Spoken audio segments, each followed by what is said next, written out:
Hola, ¿qué tal, amigas y amigos? Bienvenidos a un momento más de Salud Cafetera con Tomás. Y en esta ocasión, un personajazo del medio periodístico, de las columnas políticas, el cual casi me lo tuve que traer a rastros para que aceptara este diálogo, esta charla. Mi estimado Bernardo Gutiérrez Parra, ¿cómo estás? Bienvenido. Me da muchísimo gusto saludarte, mi querido Tomás. Oye, qué re difícil eres, cabrón. Duro de pelar, cabrón, ¿eh? Pero bueno, lo importante es que ya andas por aquí, mi estimado Bernardo, tuxpeño. Así pero es. ya radicado desde hace un buen rato en Jalapa, y es todo un personaje aquí en la ciudad de Jalapa, capital de las y los veracruzanos. Y te seguimos, o te publicamos el caso de Agenda MX, la columna Desde el Café. Entonces te conocemos como periodista, como columnista, rudo a ratos, ácido en otros, pero siempre con un filo bastante crítico de la situación por la que estamos atravesando, no solamente de ahorita, sino desde antes, como se dice coloquialmente, Bernardo. Pero oye, detrás del personaje, ¿quién es Bernardo Gutiérrez Parra? Mira, yo nací con la luna de plata y con alma de pirata, como bien dices, en Tuxpan, Veracruz. Ahí cursé mi primaria. Yo la primaria la hice en 3 escuelas diferentes. La primera fue en la Lerdo de Tejada, pero me sacaron mis padres de esa escuela cuando terminó el primer año porque el maestro casi no iba, se enfermaba mucho, entonces casi no iba, y nos dejaban con los chicos de sexto año como maestros, entonces pues no aprendimos nada. Después de ahí me voy a la Regina Núñez, que era y que sigue siendo una escuela de mucho prestigio allí en Tuxpan, dirigida en ese entonces por la propia señorita Regina Núñez, de la que me acuerdo muy bien, y todos los de mi generación se acuerdan muy bien, porque era una excelente maestra y tenía un excelente equipo de maestros, y porque en aquel tiempo todavía se utilizaba la vara para corregir la letra con sangre entra. Exacto, la letra con sangre entra. Y como la escuela Regina llegaba nada más hasta quinto año, el sexto año lo hice en la escuela Enrique C. Repsamen, que entonces era dirigida por la maestra Pura Namorado, que fue hermana del licenciado Pericles Namorado, procurador de justicia de aquí. La secundaria y la preparatoria la hice en la escuela Manuel Cetello, y tuve como maestros a ellos dos, por ejemplo. Y en aquel tiempo, y hace poco me lo dijo una compañera mía de aquel tiempo, dice, mira, cuando nosotros estudiamos la secundaria y la preparatoria, nos iban a dar clases gente profesional que lo hacían por gusto, o sea, no por el sueldo que percibían. Exacto, clases, ¿no? Exacto. Dice, tuvimos como maestros a doctores, a ingenieros, a historiadores, a gente de letras, y dice que iban por gusto a darnos clases. Dice, ahorita la Tello está llena de maestros del CENTE y de la CENTE, y aquello es un soberano despiporre. Y sí me di cuenta un poco de eso cuando regreso a Tuxpan a dirigir un diario, el diario de Tuxpan, y alguien me dice, oye, ¿no te gustaría dar clases en la Tello? Yo dije, puta, yo encantado de la vida. En mi escuela. Sí, en mi escuela. Pero lo comento con 2 o 3 alumnos o exalumnos que son amigos míos, y me dicen, ¿sabes qué? El crédito y el prestigio que tenía la Tello en nuestro tiempo es diametralmente opuesto. O sea, ya no es lo que fue. Exacto. Y esto lo digo con mucho respeto para los maestros que me estén viendo de la Tello y de esta generación.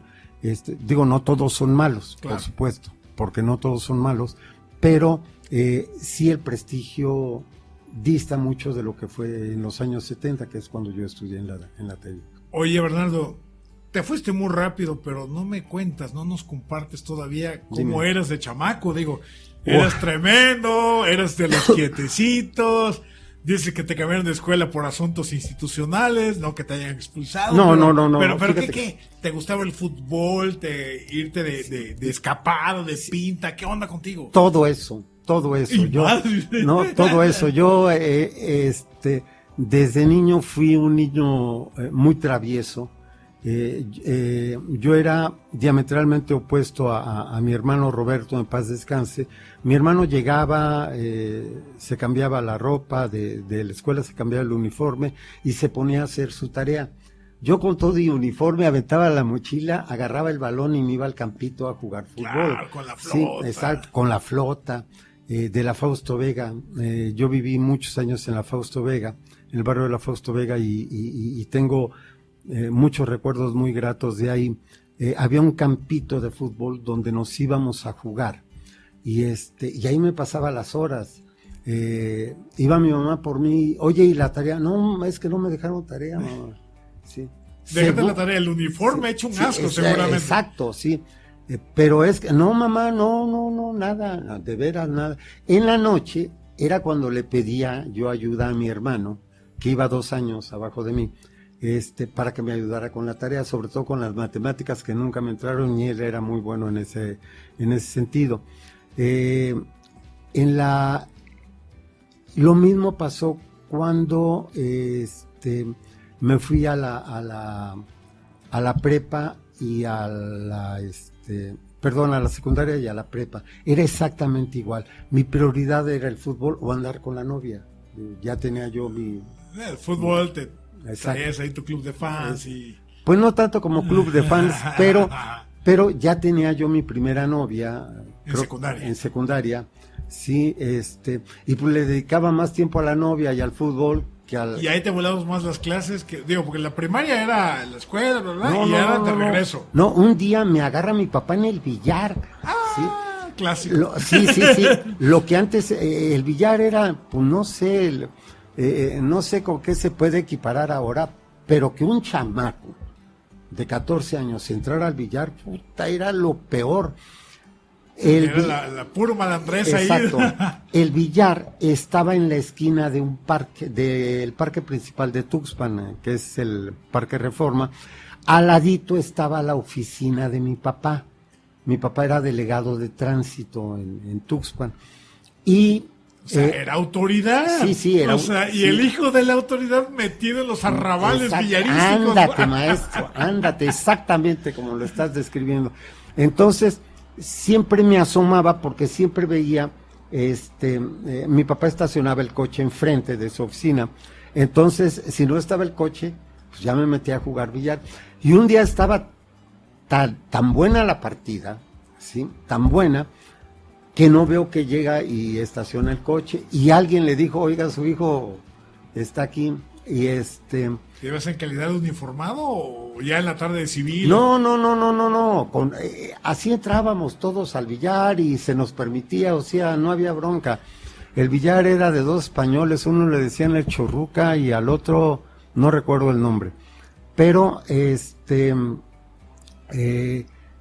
te digo, entrábamos así, no había bronca, o sea, no había el letrerito de se prohíbe la entrada a menores de edad, y si lo hubiera habido, créeme tampoco lo hubieran pelado, que ¿no? Exacto, no lo hubiéramos pelado nunca. ¿Qué jugabas? ¿Pool, carambola? Pool, me encantaba mucho el pool, y a mis amigos también, todos éramos de secundaria, y un día estaba yo por tirar, y nunca vi la expresión de mis compañeros.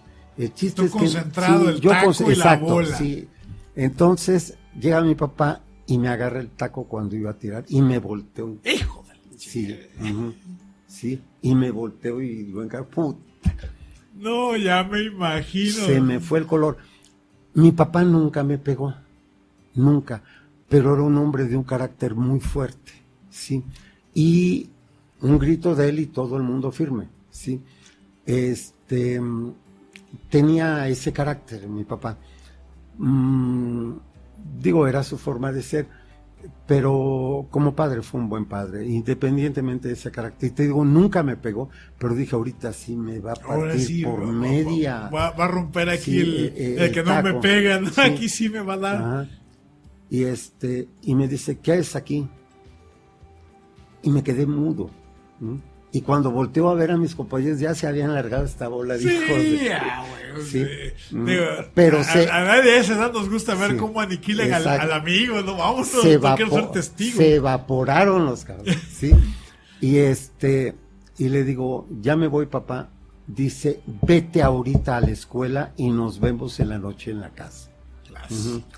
Y dije, pala, man. Y bueno, te digo, era así. Me gustaban mucho las chicas, claro. Tenía una novia a la que recuerdo con mucho cariño. Y era de este tipo de personas. Me pasó una cosa muy curiosa.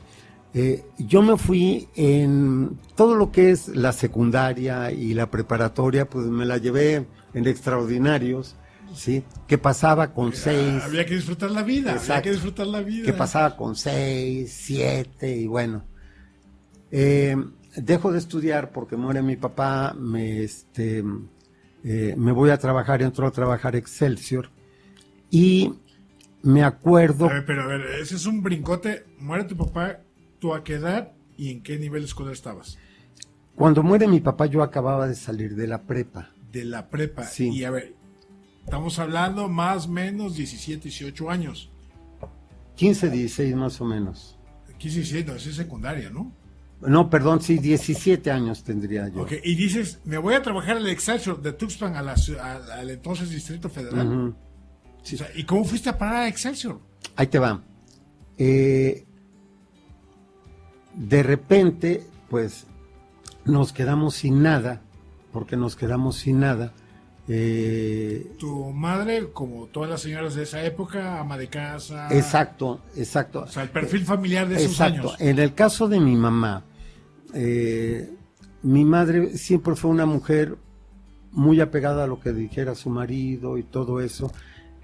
Mi papá era el tipo de hombres que no, el hombre es el que tiene que trabajar y la mujer en su casa y en fin. Eran de esa condición y ambos aceptaban su rol social.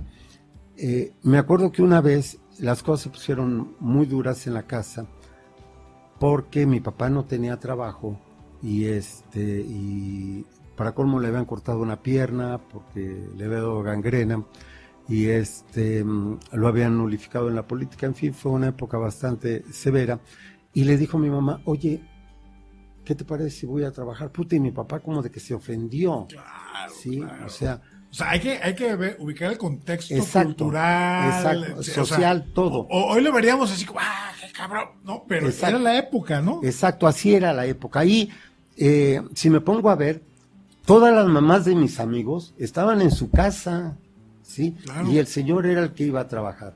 Estoy hablando de los años 60, principios de los 70. Entonces, mi papá así como de que se ofendió y en fin, de no, yo voy a ver cómo le hago, pero yo saco adelante a mi hogar. En ese inter, bueno, se nos muere mi papá, se debían muchas cosas y a mí lo primero que me sorprende es mi madre, porque cuando fallece mi papá le llora, lo va a sepultar y al día siguiente ya andaba buscando trabajo la señora. Para esto, mi padre en aquel tiempo pues era un político reconocido y tenía muchos amigos políticos, claro. Muchísimos. Te voy a hablar de los políticos de aquella época, por ejemplo, Silverio Alvarado o don Jesús Reyes Heroles.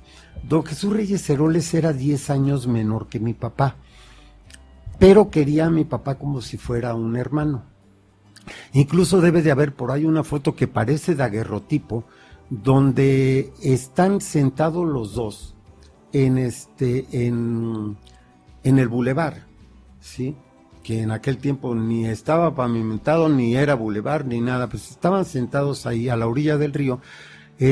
Mi papá está pescando, ¿sí? Con un anzuelo, y don Jesús está leyendo un libro, pero al lado tiene una canasta de pan.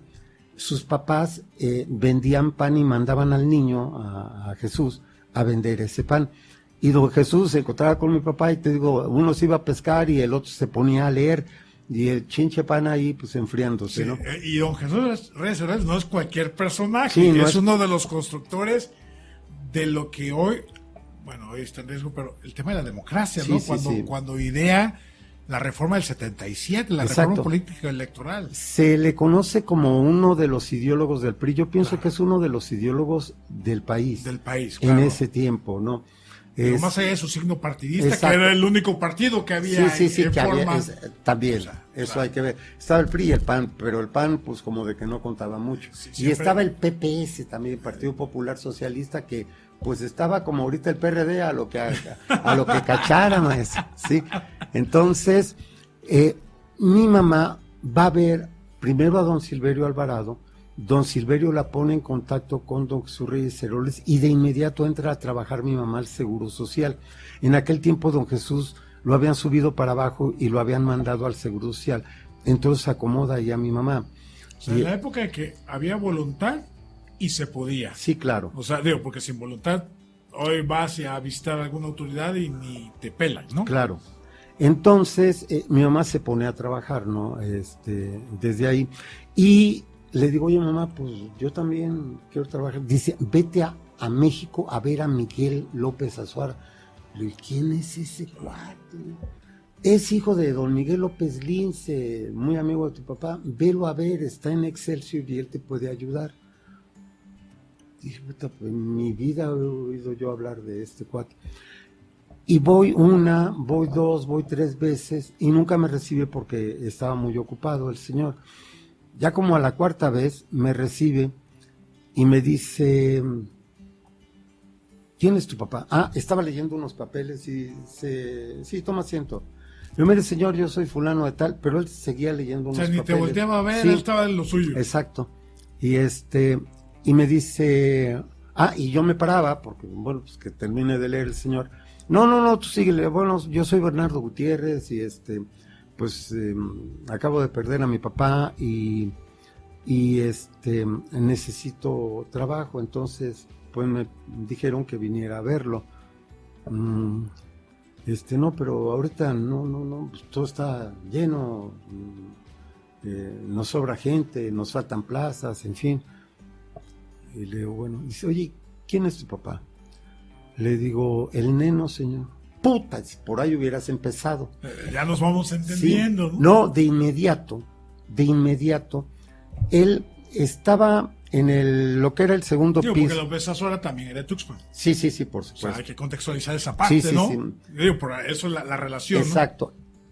Hijo predilecto de Tuxpan, ¿sí? Y el primer gran reportero reconocido hasta ahorita. Porque para esto, como reportero, como periodista, tuvo un historial vasto. Entonces, me lleva de su oficina a la caja general del periódico, a la pagaduría, y me dice, y le dice a don Alfredo Mejía, mira Alfredo, dice, este es el muchacho que les hace falta aquí en la caja. Uh-huh. Lo conozco desde niño, yo respondo por su honorabilidad y por su honestidad. Mentira, jamás me había visto, ni yo tampoco. Y entonces ya me dice... Pero qué compromiso te aventó. Sí. O sea, como diciéndome, güey, estoy empeñando mi Sí. palabra por ti. Exacto, sí, por supuesto. Y gracias a Dios nunca lo defraudé. Ahora, eso, no me acuerdo qué día fue, y me dice don Alfredo Mejía, ¿sabes algo de caja? Le digo, con honestidad, no sé nada. Dice, bueno, no importa, aquí te vamos a ir enseñando poco a poco.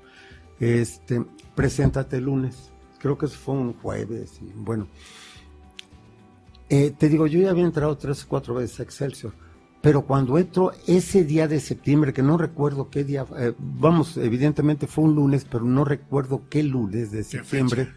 Sí, nada más septiembre del 75, en ese momento cambia mi vida, porque digo, de aquí soy.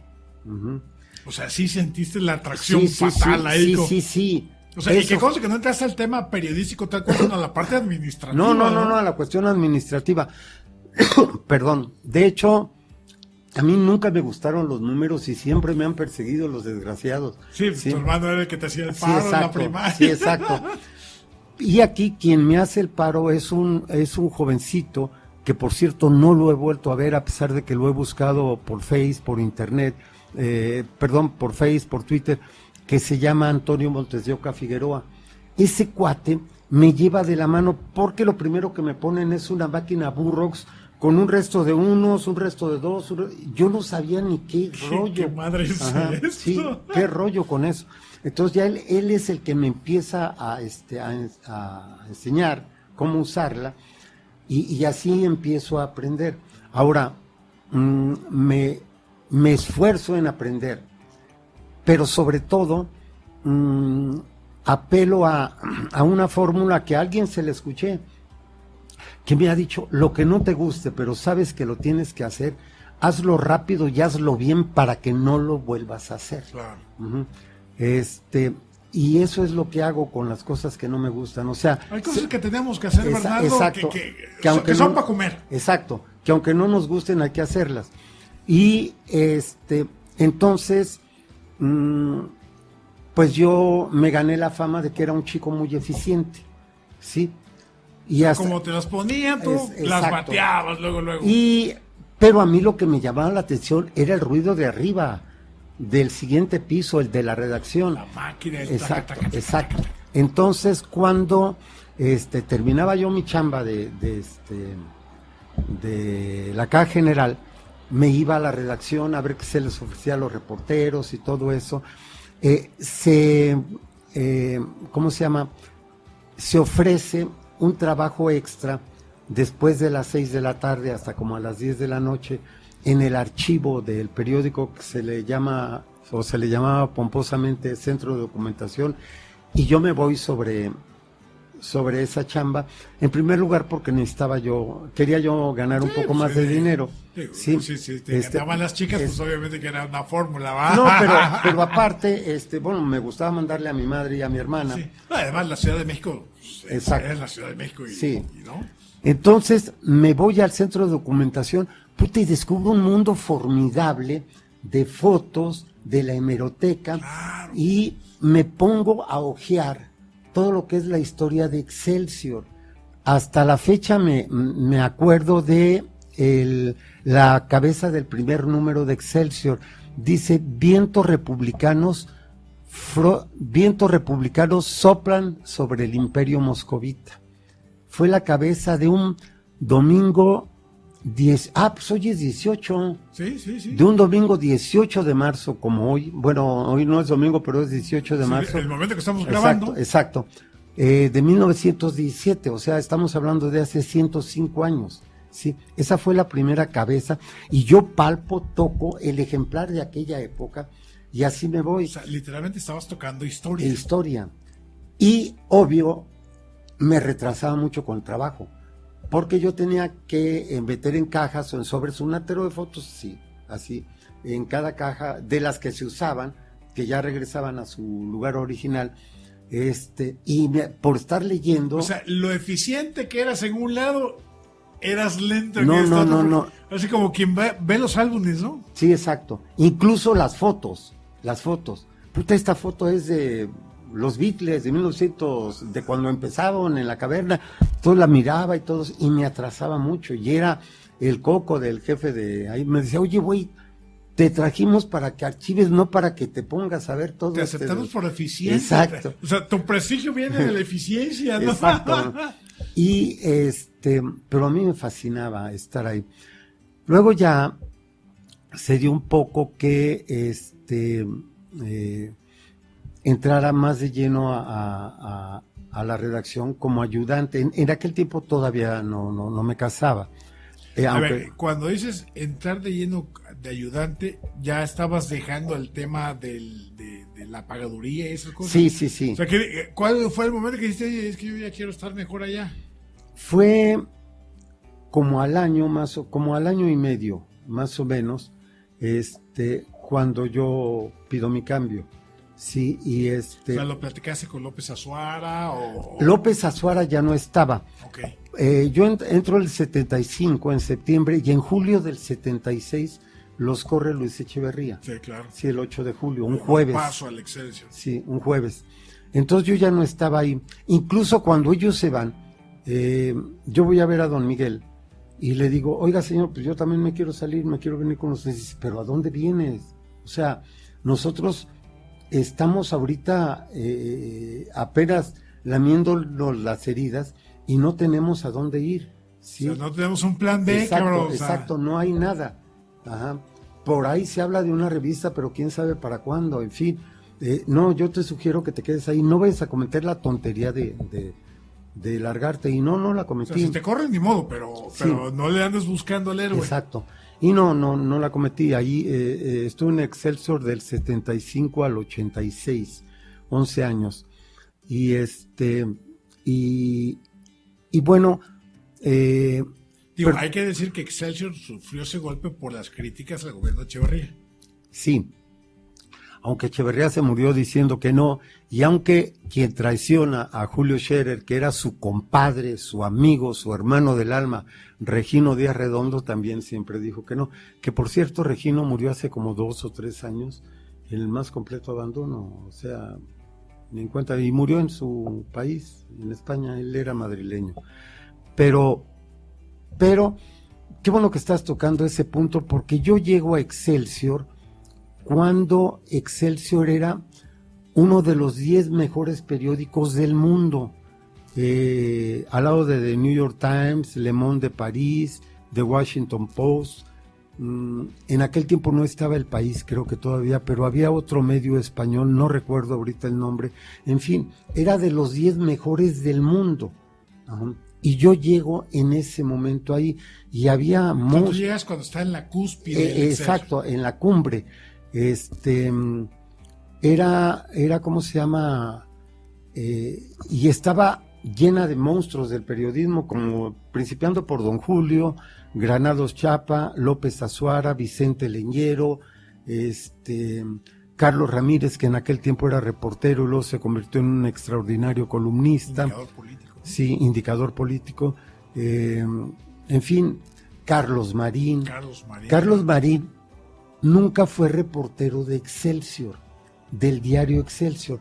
Él trabajaba para la primera edición de Últimas Noticias, y que dirigía Regino Díaz Redondo. Y admiraba a Regino, porque lo admiraba. De hecho, Regino era un tipo, no era ningún tarugo. Uh-huh. Yo por eso estaba ahí, ¿no? Por eso estaba ahí. Y lo admiraba. Pero cuando se da cuenta de la traición de Regino, esa admiración que siente por él se trastoca en todo lo contrario, en todo lo contrario, y se sale con Don Julio, ¿sí? Y son los que fueron, entre todo ese equipazo, forman la revista Proceso. Oye, ¿te llegó a tocar en algún momento la crisis del papel?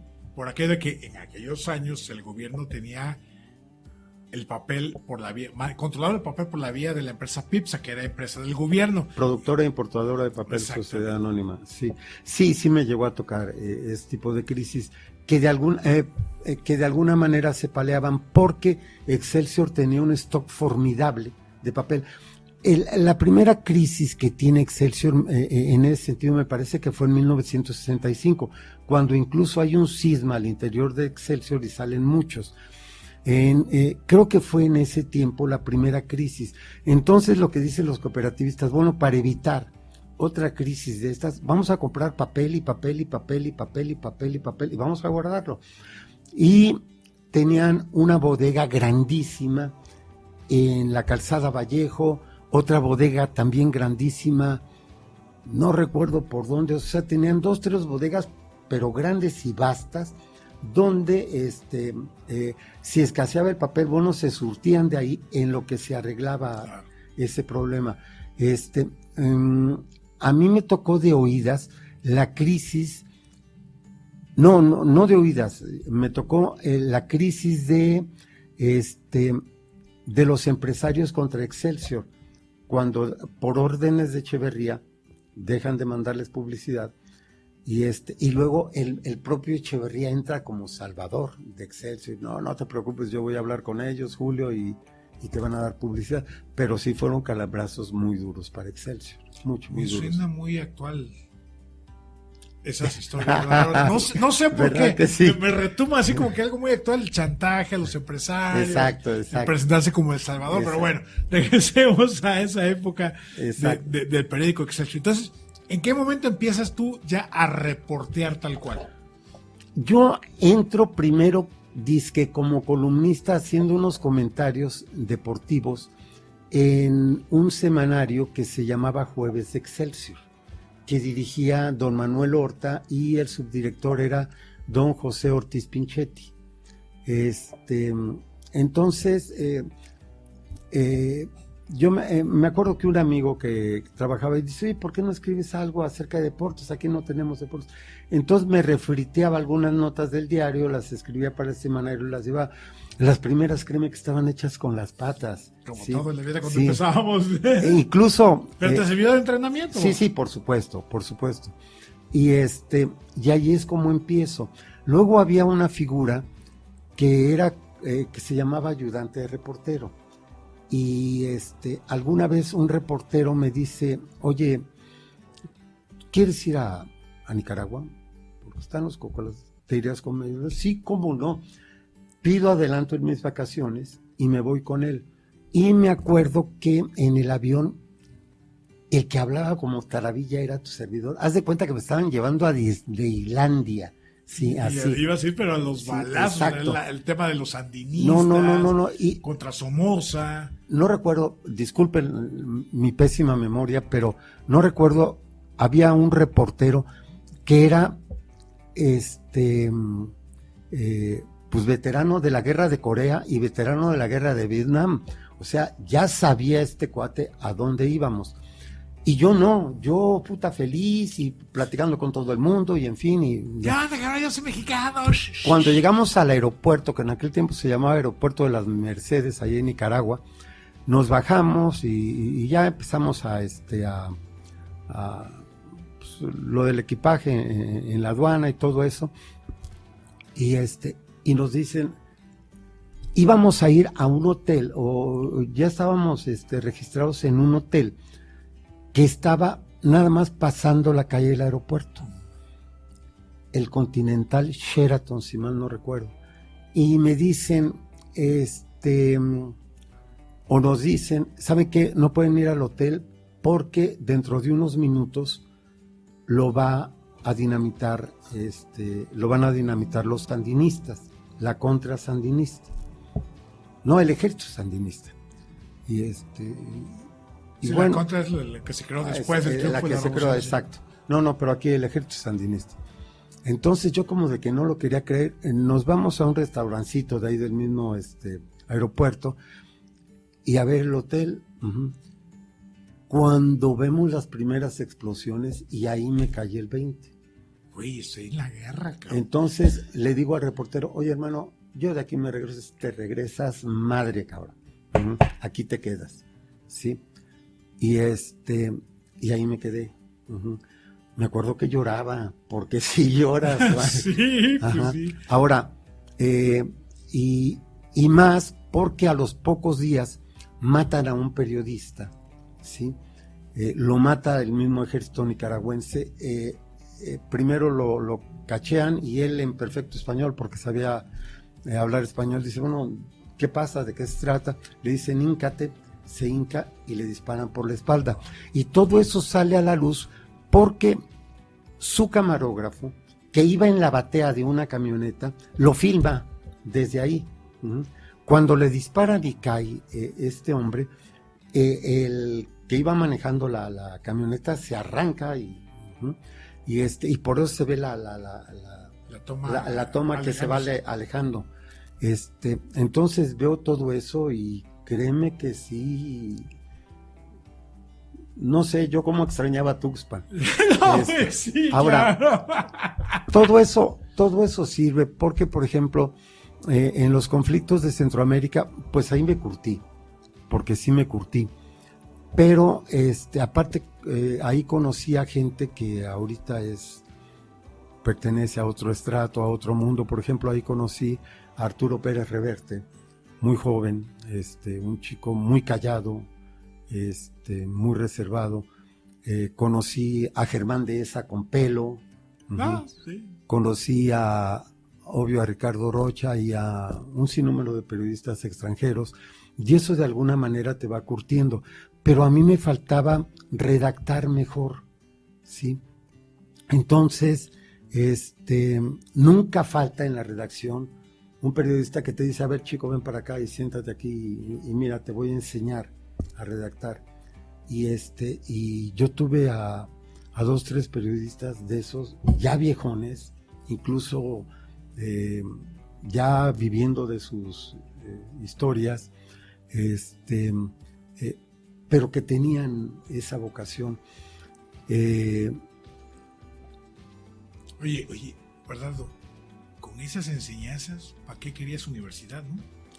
Sí, pero sin embargo la tuve y te juro que no me arrepiento. Ya estando fuera de Excelsior, si quieren nos regresamos, pero Sí. Permíteme, ya estando fuera de Excelsior, entro a trabajar al diario La Prensa.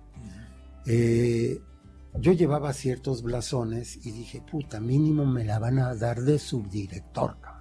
Uh-huh. La soberbia juvenil. Sí. Soy Acá. Juan Camaney. Exacto. Y voy con Luis Muñiz, que era el jefe de información, un estupendo amigo, y me dice, papi, aquí vas a empezar por policía, ¿la tomas o la dejas? Yo, no, pues la tomo. Y no te imaginas lo que agradezco a la sección policíaca, porque ahí es donde aprendí a redactar, ahí siento que aprendo a redactar verdaderamente, perdón, por cómo se hacían me ayudaron mucho los comunicados, claro. Me ayudaron mucho la manera en que el Ministerio Público iba describiendo las heridas por bala o por lo que sea. Todo eso me ayudó y todo. O sea, fuiste absorbiendo los detalles.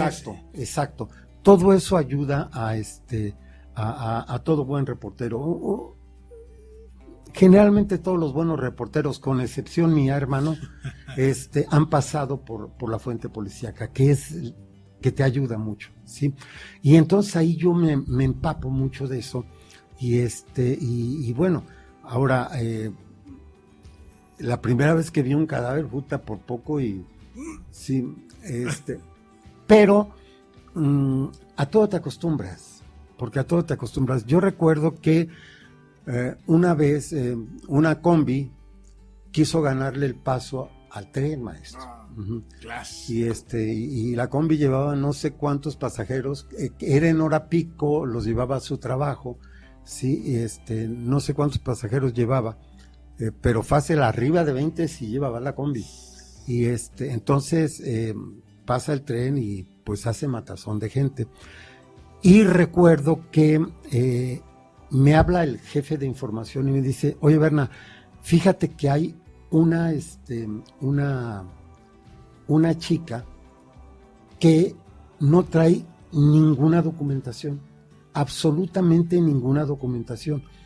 Entonces, vete a la morgue y haz el retrato hablado de ella. Para esto déjame decirte una cosa, yo le agradezco a la prensa que me enseñó a describir a las personas, ¿sí?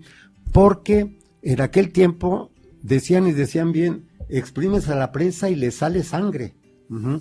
Y era verdad, porque se especializaba en la cuestión policíaca, en la nota roja. Pero nunca, antes de que llegara Vázquez Raña como dueño, nunca publicó la foto, publicó la prensa una foto del cadáver de alguien, y mucho menos destrozado, nada, no. O sea, hacía el periodismo, contaban los detalles, pero sin caer en el morbo. Exacto, lo que teníamos que buscar, y era una bronca, sobre todo por el dolor de la familia, que nos facilitaran una foto en vida del muerto. Uh-huh. Y esa era la foto que ponía, así era fulano de tal, bla, bla, bla, sí. Pero el cadáver de él destrozado ahí, nada. Ya después con Vázquez Raña como dueño del periódico, bueno, ya cambió un poco la política y ahora sí se hace eso, pero te digo, en aquel tiempo no era así. Entonces, Te digo que llegamos a la morgue y nunca voy a olvidar esa escena. Era una joven de unos 35 años, robusta, pero completamente despedazada. Completamente despedazada. Entonces agarro yo y me pongo a escribir a describir sus facciones. Tenía los ojos cerrados, le pregunto al forense de qué color eran los ojos, agarra, le abre uno, café claro, me dijo, y bla, bla. Entonces fui llenando y ya con eso empecé a describir a esta chica. Uh-huh. Y saliendo de ahí, ¿sí? Me dice el fotógrafo, oye, cabrón, ladro de hambre, güey. Dice, y aquí hay unos taquitos de canasta bien ricos. Le digo, pues vámonos sobre los tacos de canasta. Estaba comiendo los tacos. ¿Qué cosas, no? Sí. Vienes saliendo de la morgue y de ahí a comer taquitos. Sí, vengo saliendo de la morgue de ver a una persona destrozada literalmente, ¿sí? Y nos vamos a comer taquitos y mientras me lo estaba comiendo, me empiezo a reír y me dice el fotógrafo, ¿de qué te ríes? Le digo, de que le acabo de perder todo tipo de miedo a la muerte. Le digo, acabamos de ver, señora, le digo, mira, ahorita aquí comiéndonos unos tacos. Te digo, ahí es donde yo le pierdo el miedo, el pánico que te da el saber que vas a ver a alguien que no está completo, ¿sí? Y que está muy mal. Uh-huh. Entonces ahí te fogueas ya, ahora sí, en barrio por el tema de lo policíaco sí, y la nota roja. Es en la prensa donde me fogueo en ese aspecto, sí, en el aspecto de empezar a redactar bien mis notas. Antes ya lo había hecho en Excelsior, pero yo siento que en la prensa es cuando agarro... Das el salto. Exacto. Ahora, gracias a Excelsior, conocí muchos países, conocí muchas costumbres, viajé a ciudades que pues de otra manera no hubiera podido hacerlo y me fue muy bien. Gracias a Excelsior, que para mí siempre será mi alma mater en ese aspecto, gracias a Excelsior me doy a conocer con los lectores. Gracias a Excelsior tuve un buen nivel de vida, en fin, y gracias a la prensa aprendo a foguearme un poquito más, ¿sí? Y sobre todo que la sección de la nota roja, la policíaca, esa es muy movida, entonces tenías que estar al tirísimo. Hubo un tiempo en que, por lo que tú gustes y mandes, falló el jefe de información y me pusieron a mí. Entonces yo tenía que hablar con los corresponsales de todo el país. Oye, ¿cuántos muertos tienes ahí? ¿Qué hay ahí? En fin, y a todos. Ya me tienes, hasta que escogíamos la mejor nota, digamos la nota más periodística. Claro.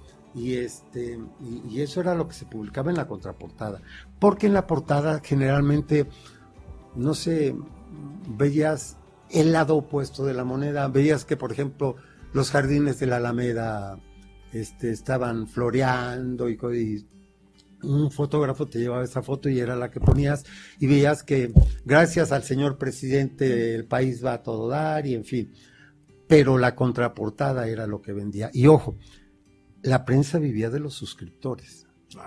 Ahora, hasta sorteos se hacían en algunos periódicos. Sí, exacto. El caso de Excelsior vivía de los suscriptores y de su publicidad, pero la prensa vivía nada más de sus suscriptores.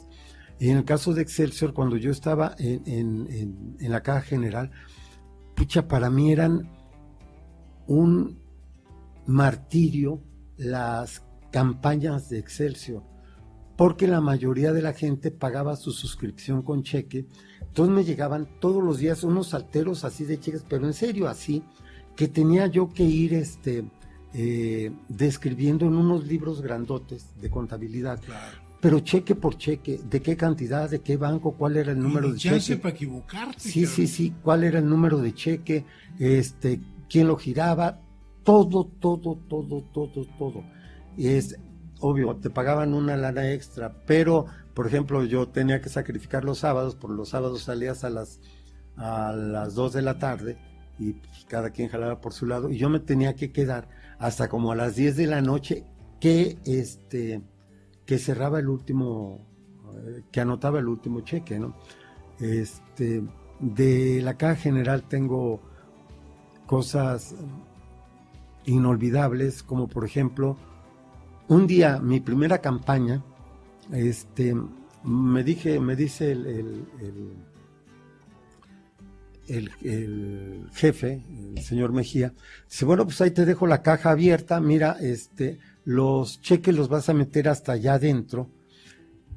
La caja era, la puerta era de metal, ¿no? Que tenía combinación. Sí. Luego había una puertecita que te llevaba a una primera bóveda. Luego había al fondo otra puerta, con barrotes y con cristal de esos antitodo, que te llevaba más adentro, pero yo allá no conocía, simplemente llegaba hasta la puerta. Y ese día me dijo el señor Mejía, vas a meter los cheques en esa puerta, esta es la llave para que abras y los metas. Lo bueno, termino mi trabajo, abro la puerta, puta, y voy viendo 10 millones de pesos en efectivo, maestro, que estaban ahí acomodados. Y te digo que fueron 10 millones porque el lunes siguiente don Alfredo me dijo cuánto era la cantidad. Me acuerdo que me dieron ganas de llorar. No sé por qué, pero me dieron ganas de llorar y me sentí como que desamparado. No, algo pasó. Me acuerdo que metí... Eran 10 millones de aquellos años. Me acuerdo que meto los cheques, cierro la puerta, cierro la siguiente puerta, cierro la bóveda nada más como que le dieras varias vueltas, y no dormí ese sábado, el domingo, porque soñaba que alguien se metía a ese lugar, se llevaba el dinero y que a mí me iban a culpar. Te echaban la culpa. Sí. Entonces, el lunes, puta, era el primero que estaba yo ahí. El primero, revisé la bóveda, no, vamos. Después de la puerta de metal había otra puerta falsa que corrías y esa la cerrabas con llave, ¿sí? Entonces vi la puerta falsa y todo bien, en fin. Ya llegó el señor Mejía, ya abrió la caja, ya abrió todo y no me esperé para decirle, le digo, oiga señor, fíjese que me pasó esto y esto y esto, y se empezó a reír. Le digo, pues usted apenas me conoce. Dice, pero es la confianza que te tenemos, muchacho. Dice, y no te preocupes, el día que venga una auditoría, ahí van a estar esos 10 millones de pesos intactos.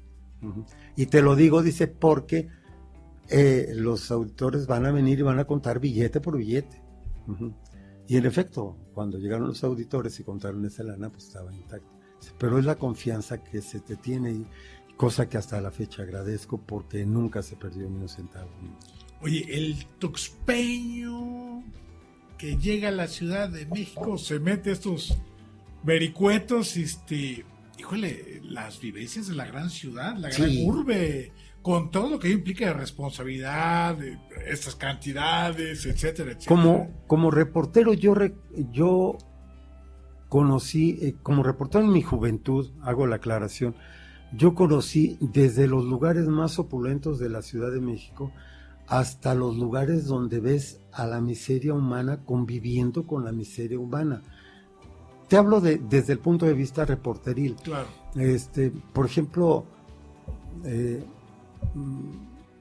yo conocí lugares, había uno creo que se llamaba el Bucabar, que estaba en Bucareli con ayuntamiento, pero que era la parte baja de un edificio añoso que se la dio muy feo en el terremoto del 85 y al final tuvieron que cerrar. Y te digo que ahí vi la miseria humana, porque cuando entré a reportear esos lugares, a veces me iba a tomar mis tragos, claro. Sí, claro. Aunque no a lugares como Bucabar.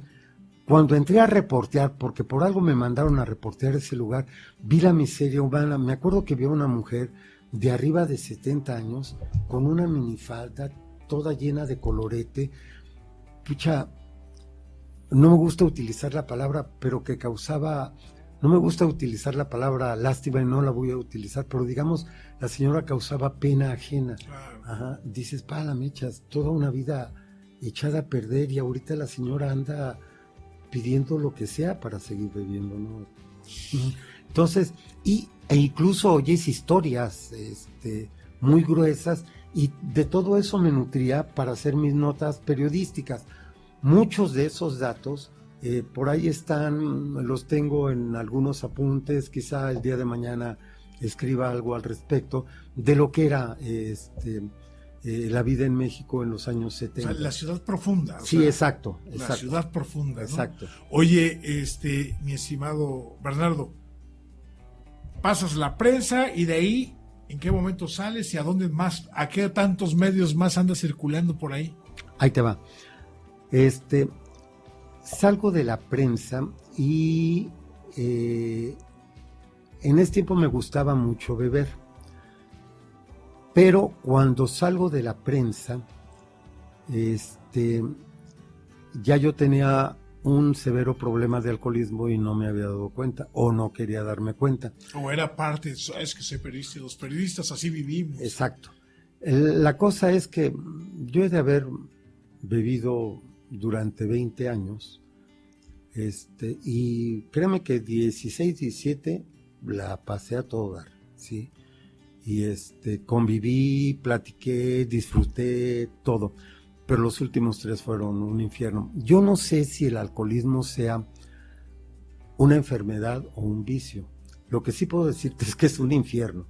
Y un infierno por el que no puedo volver a por el que no quiero volver a pasar, y por el que salí gracias a mi familia, sí, al apoyo invaluable de mi familia. Y pero eso me deja como, es que no es que dejes de beber y ya. Sí. Yo me acuerdo que me sentaba frente a mi máquina de escribir, una Letera 25, y me ponía ahí a teclear, y lloraba porque la página, me quería poner teclear y lloraba porque pasaban minutos, incluso horas, y yo viendo la página como baboso, ¿sí? La página en blanco. La página en ¿sí? blanco. Que decía, Dios mío, ok, dejé de beber, pero se me fue el cerebro, se me agotó la chispa que tenía para escribir, algo pasó. Y eso lo tienes que retomar poco a poco. Sí, porque con el chupe es así. No, y es que... Fluía. No. En Excelsior y en la prensa también te decían, llega como quieras, siempre y cuando no ofendas a tus compañeros y veas las teclas de tu máquina de escribir. Yo nunca ofendí a ningún compañero, pero no solo no veía las teclas, no veía la máquina y no veía el escritorio, maestro. ¿Sí? Así llegaba uno. Y te digo, fueron borracheras que yo disfruté, pero cuando viene esto... esta crisis de creatividad, exacto, digamos así, ¿no? Perdón, yo me había venido para acá, para Jalapa. ¿Eso más o menos en qué año? Puta, pues te estoy hablando de hace más... A ver... caray, tiene 24 años que dejé de beber, tú. Esto hay que festejarlo, maestro. Ahorita vamos por el pomo. Sí. Fue como a fines de los 90, los 90, cuando me vengo para acá. Te digo, el apoyo de mi familia fue invaluable, principalmente de mi madre y de mi hermana. Y luego me regreso a México y me pongo a trabajar en una pequeña agencia de noticias en la que trabajaba un maestro mío, y me dice el maestro, vente para acá.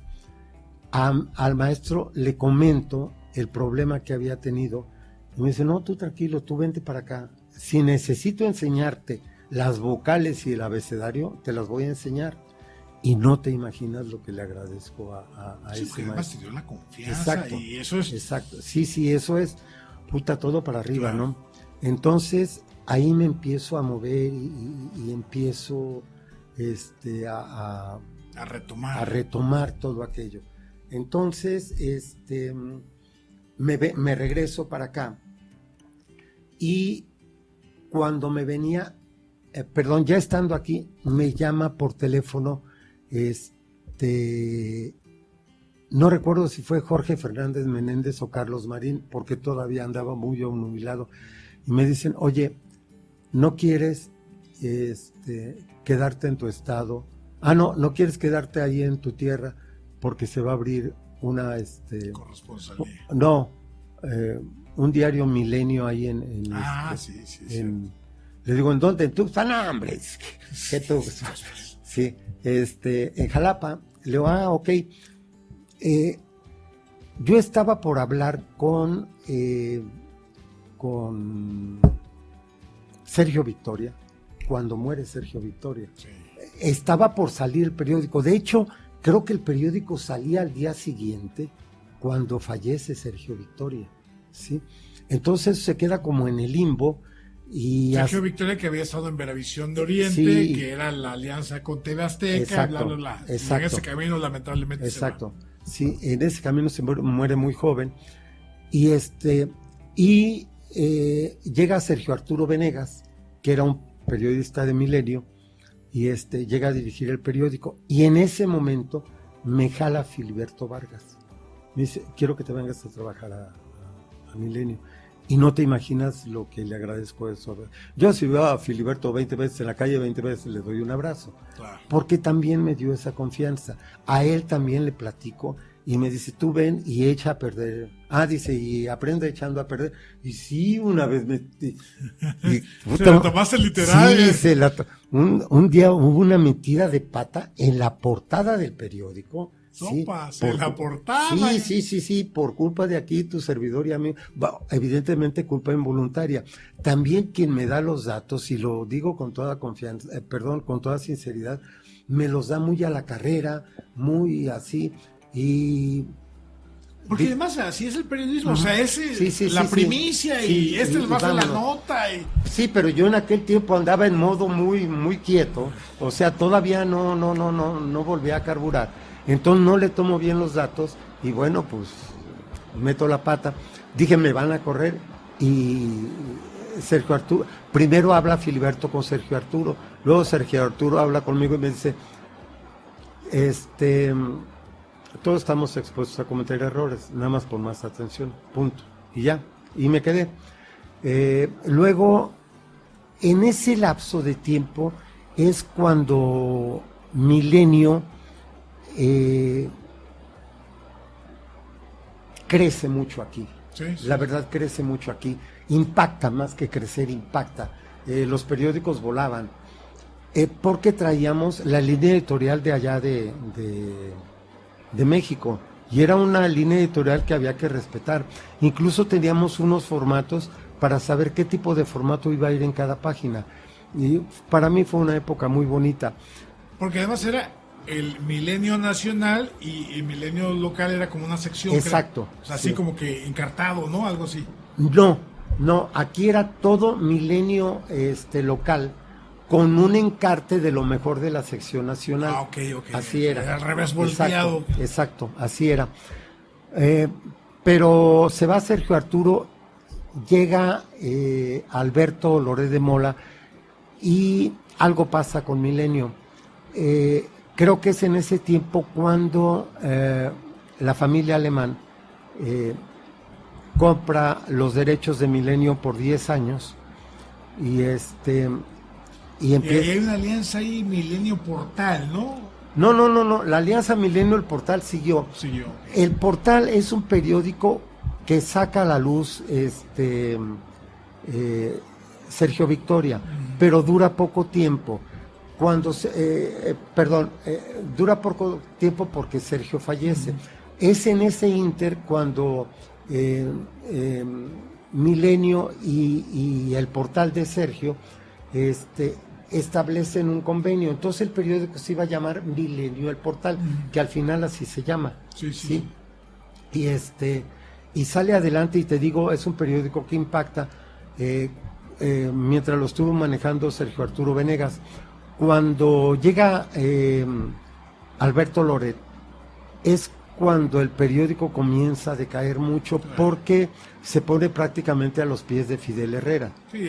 Las ligas con gobierno Exacto. aniquilan cualquier proyecto editorial. Incluso en aquel tiempo el encargado de Milenio era Jorge Fernández Menéndez, y le mandó por lo menos un par de cartas a Alberto, y te digo porque yo vi esas cartas, por lo menos una que me enseñó Alberto, donde le decía que respetara la línea editorial de Milenio, ¿sí? Estaba prohibido, por ejemplo, que apareciera en la portada del Gobernador, puta, y aquí salía un día sí, el otro también. Y el siguiente igual, ¿no? Entonces, donde le decía que respetara, y Alberto nunca hizo caso. En ese tiempo, yo estaba por pedir mis vacaciones y una columnista, no voy a decir el nombre en primer lugar porque es una dama y en segundo lugar porque todavía vive, hace una entrevista a un catedrático de la Universidad Veracruzana, pero la entrevista en serio, mandándola al punto más pequeño de la letra, ocupaba 6 páginas, ¿sí? Y sin fotos, o sea, impublicable. Sí, exacto, el puro texto. Entonces, le digo a Alberto, oye, hay este problema. Dice, no, pues dile a esta mujer que ¿cómo se llama? Que la corte, que sintetice. Que le edite, que sintetice. Para esto, nomás en la pura entrada, se llevaba arriba de una plana. Dices, puta, no, este es un periodismo setentero que ya no se usa, ¿sí? Además, en aquel tiempo las entradas eran largas, pero esta es kilométrica, ¿no? Entonces, le digo a ella por alguna razón no lo hace, y un día me habla, un sábado, los sábados yo me quedaba encargado de la edición, y me habla, y evidentemente no estaba bien la señora, y me dice, casi me ordena que publique la entrevista. Yo traía el chamaco atravesado porque se me estaban atrasando unas notas, y le digo, es que eso no lo puedo hacer así, lo necesitas editarla porque si no... Sí, claro. Y me dice, no, la vas a editar tú. Le digo, mira, cuando estés bien, ¿sí? Me llamas. Y le colgué. Al día, el lunes, me estaba esperando Alberto, con ella, y le dice a Alberto, dice, es que me dijo borracha. Leo, nunca te dije borracha. Te dije que cuando estuvieras mejor hablaras, ¿sí? Y no estabas en ese momento en tu mejor día. Alberto le da la razón a ella. Y le digo a Alberto, si le estás dando la razón, publica la entrevista como quieras, no hay ningún problema. Y yo me voy. Dice, ¿te vas? Leo, me voy. Dice, en este momento acepto tu renuncia. Pues, ¿cómo va? Te digo, ya no me fui de vacaciones, pero como a las... ¿Qué te gusta? Como al segundo día, suena mi celular y me habla Quirino Moreno. Dice, oye, te está buscando el presidente estatal del PRI. Quiere hablar contigo. Y le digo, ¿y cómo para qué? Tú ve a verlo, quiere hablar contigo. Era don, ay, se me fue ahorita el nombre, que fue fiscal, digo no, presidente del Poder Judicial. ¿Pericles? No, de Coatzacoalcos. Ahorita me voy a acordar del nombre. Perdone, maestro, perdone que se me esté yendo su nombre. Ya es el Alzheimer. Edel Álvarez Peña. Sí. Entonces, ya le hablo a Edel y quedamos de vernos en una cafetería que hay en una gasolinera aquí a la salida. Ahí nos vimos. Y en ese momento me contrató. O sea, me contrata como a las 12 del mediodía. ¿Sí? Y como a las 5 de la tarde yo ya iba rumbo a Coatzacoalcos a la subdirección de El Liberal de Coatzacoalcos. Claro. ¿Sí? Al Liberal lo agarro en el momento en que estaban las campañas políticas, Felipe Calderón, Madrazo, 2006, Roberto Madrazo y Andrés Manuel López Obrador. Oye, ¿cómo se le para competir con el diario El Istmo, que era el gran diario de la zona? Yo hablé con Edel en ese aspecto porque cuando yo llego ahí, como de que estaban muy pendientes de lo que publicara el Istmo para publicar nosotros. Entonces yo hablo con Edel, con don Edel, y le digo, oiga señor, ¿por qué no me deja a mí hacer lo que sé hacer, ¿no? Lo que sé hacer? Y nosotros publicamos nuestras notas, y que el diario del Istmo publique lo que quiera. O sea, ¿por qué tenemos que depender de ellos? O sea, no hay que ir atrás de ellos. Exacto, sí. Y para mi fortuna me dijo, va. Y empezamos a hacer muy buen periodismo, y bueno, adelante. Pasó un detalle ahí, mientras yo estuve en la dirección, estuve un año ahí en el Diario Liberal. Pasó un detalle. Me acuerdo que hubo un accidente carretero, un autobús de pasajeros se va a un barranco ahí por las cumbres de Maltrata y hace una matazón brutal. Creo que mueren todos los pasajeros e incluso el chofer. Sí, aquello fue brutal. Pero la política del periódico era cero muertos.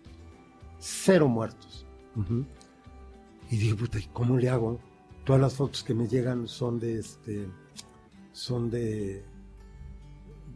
personas fallecidas y todo eso.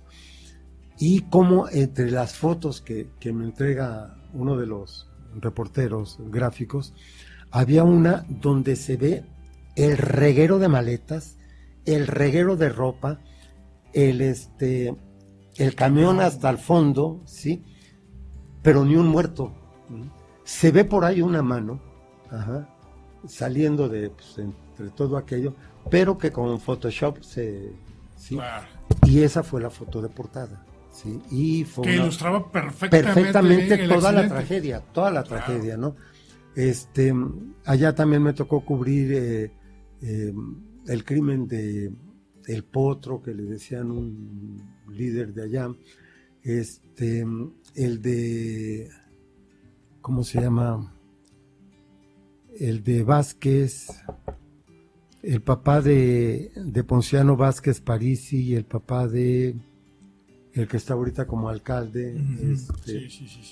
Que era, en fin, y sobre todo me tocó cubrir más o menos de manera equitativa las campañas allá. Ajá.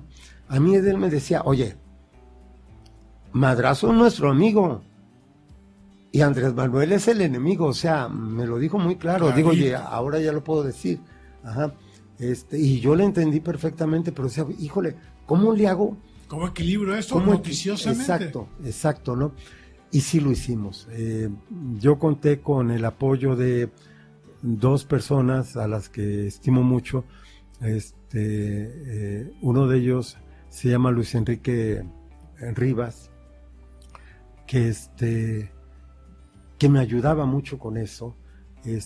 Tenía un equipo de personas jóvenes, pero muy entusiastas, muy echadas para adelante.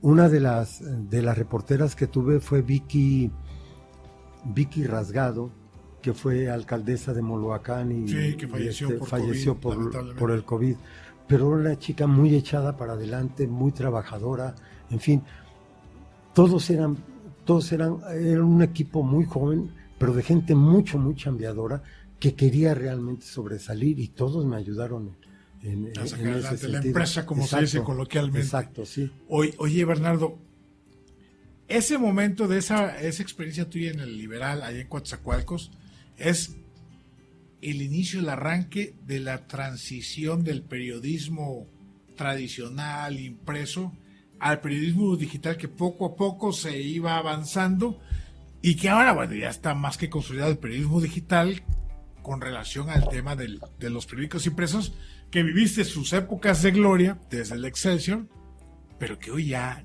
no es. O sea, no, sí, claro, ya no es, ¿no? Y en esa transición tecnológica, de vía de llegar de compartir el periodismo, también la profesión periodística, yo no sé si se va a ir devaluando o si el contexto Fidel, lo contaminó tanto al periodismo veracruzano específicamente, que pareciera que el periodismo veracruzano entró en una especie de bache a la par de este asunto tecnológico que pone en crisis a los medios, que eran los todopoderosos en su momento, ¿no? Está hablando del diario Jalapa, de un dictamen, por ejemplo, ¿no?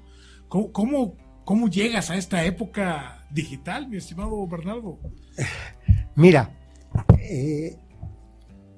punto número 1, llego aceptando que ya los medios impresos ya están muriendo, ¿sí? Punto. Y que hay que renovarse y que hay que aceptar las nuevas tecnologías.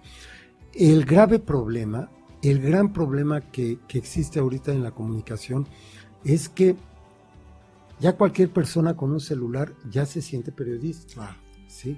Y si pone un blog, ya se siente reportero, y si pone un blog, ya se siente periodista. Uh-huh. Entonces, alguna vez un viejo maestro me dijo, tan sencillo como de que seas mejor que los demás, o sea, no te calientes la cabeza diciendo, bueno, este cuate que hace aquí metido en mi medio, no, deja que él haga su ridiculez, tú trata de ser mejor que él y punto. Y es lo que estoy tratando de hacer, ¿sí? Yo estoy consciente de que los diarios, así como los conocimos, tú en tu niñez, yo en mi juventud, ya difícilmente van a salir adelante. ¿Por qué? Porque todo diario da información del día anterior, absolutamente todo diario, ¿sí? Y ese es el recuento del pasado. Exacto, es el recuento del pasado. Y en cambio, las redes es la inmediatez. ¿Por qué es la inmediatez? Se me ocurre que ahorita hay un choque aquí, tomas la foto, la subes a tus redes y al rato, en cuestión de segundos, la van a estar viendo en Francia y en la India al mismo tiempo, esa foto. ¿Sí? Oye, pero esa inmediatez genera muchos riesgos. Sí, por supuesto. De errores, de decir cosas que no son. Y ahí es donde se puede distinguir justamente el trabajo del periodismo, entendiéndose con esta formación, ya sea académica o ya sea la práctica, como tú lo has venido siendo, mi estimado Bernardo, que hace la diferencia entre un usuario común de redes que sube la foto, bla, bla, pero que puede eventualmente cometer riesgos de un error, y alguien como tú, bien formado, que antes de publicar algo cruza la información. Por supuesto. Ahora, por mucha inmediatez que haya, yo lo he dicho a los compañeros periodistas, verifica la nota, verifícala hasta lo último. Como máximo te vas a tardar 10 minutos, claro, ¿sí? Como máximo. Quizá no vas a ser el primero, ¿sí? Pero sí vas a ser el que va a dar la información más exacta. Uh-huh. Y eso es lo que yo hago. Oye, que un terremoto no sé dónde. Chequen bien los datos. Uh-huh. Vamos a los datos, ¿sí? Ya se checó bien todo, ahora sí suelten la nota. Uh-huh. Y cuando sueltas la nota, te das cuenta que la soltaste más completa que el cuate que aventó el flash, ¿sí? O que el cuate que presumió de que incluso tenía un corresponsal allá que le mandó la nota, porque es otro rollo, claro, ¿sí? Que le mandó los datos, todos. Te das cuenta de que lo hiciste mejor. O sea,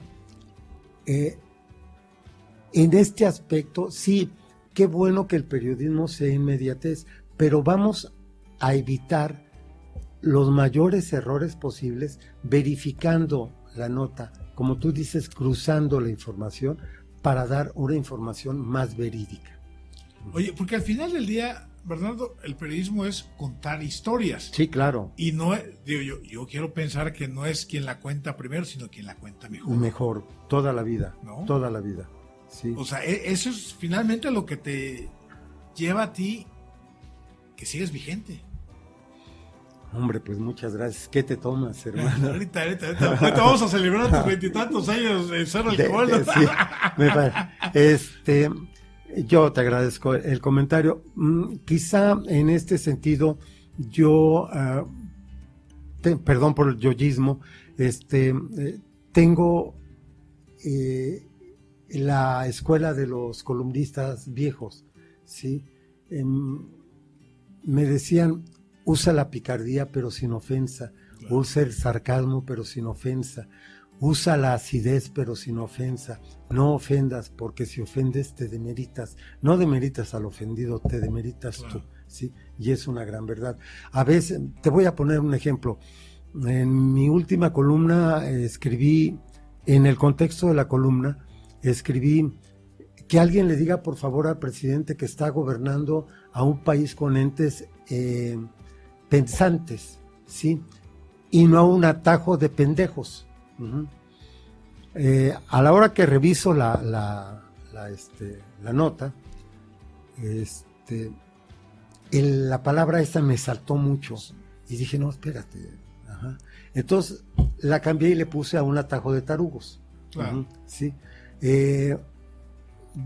Hubo un tiempo en que yo sí me estaba yendo muy duro contra los políticos, pero de una manera medio grosera, y un día revisando unos papeles viejos me doy cuenta de un artículo que había escrito contra un fulano que por cierto se merecía todo lo que dije ahí, pero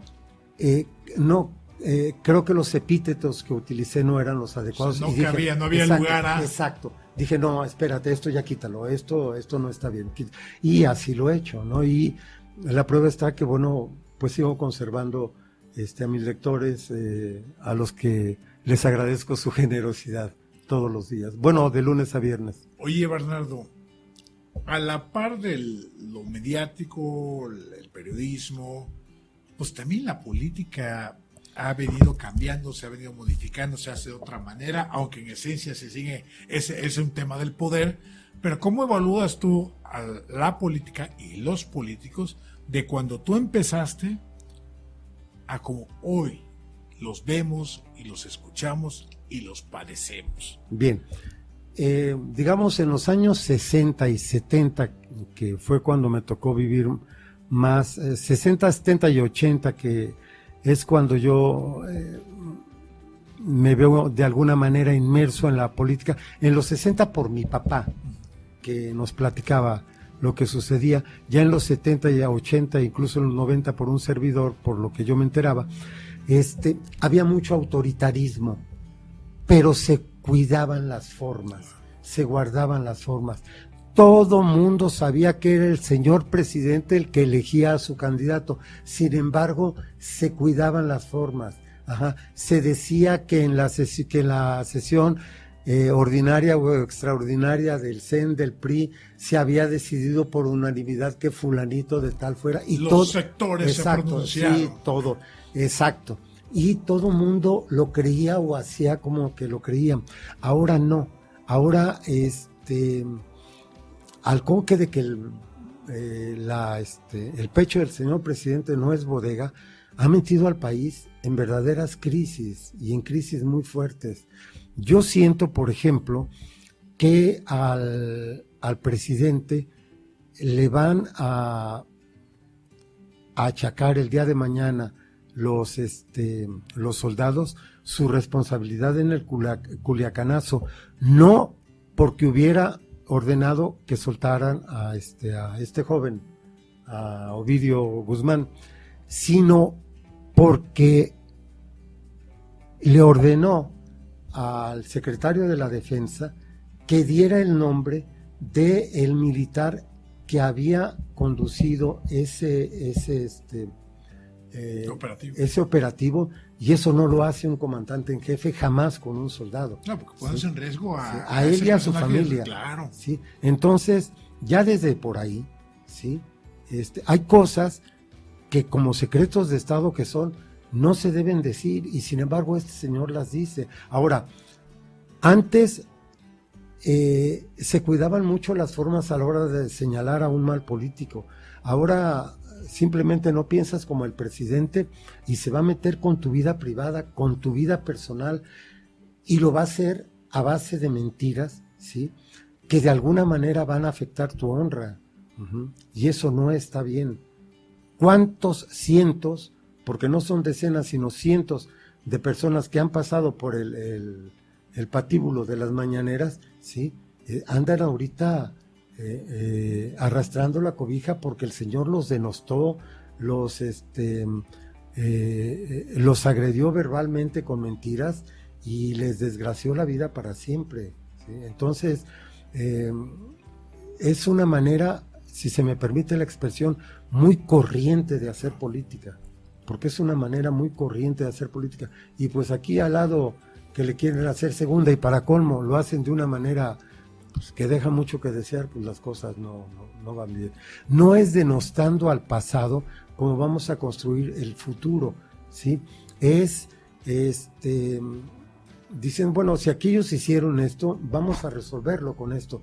Yo nunca he visto que hagan eso. Hablaron de las medicinas, el desabasto de las medicinas es un crimen de lesa humanidad, porque ha matado a cientos de personas e incluso a miles de niños con cáncer.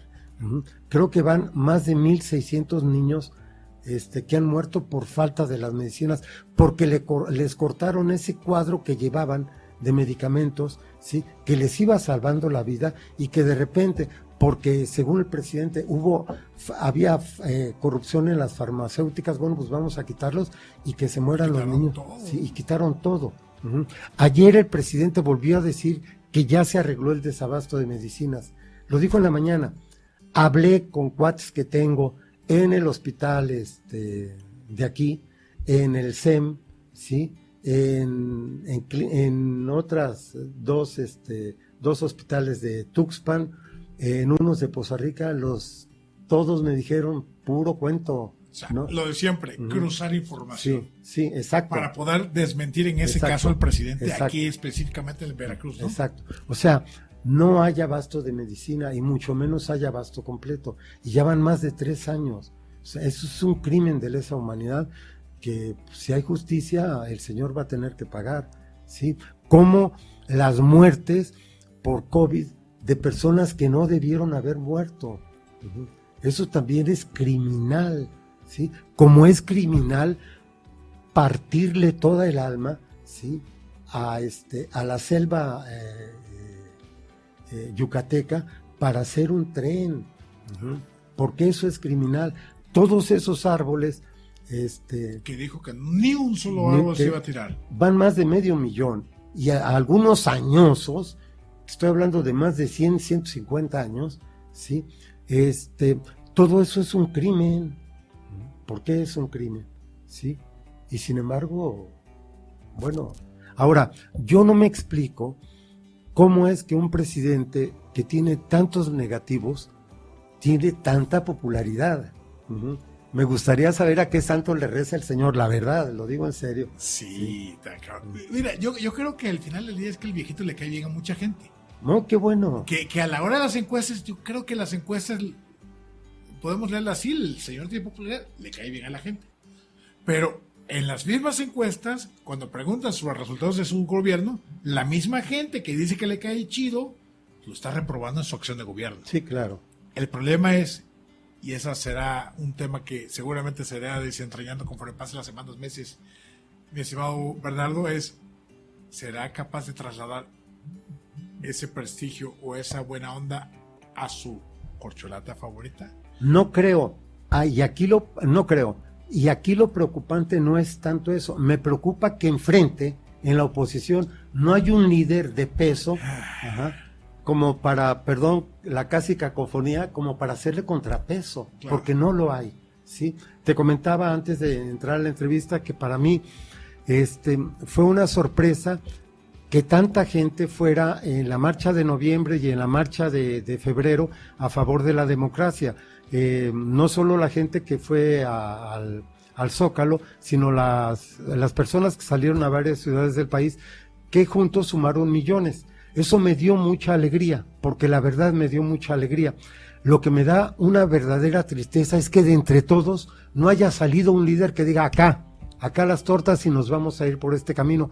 Como en un tiempo salió un líder como Lech Walesa. No importa que sea de derecha, pero en aquel tiempo salió un líder para una Polonia que tenía 40 años con la bota encima del cogote, ¿sí? Y aquí no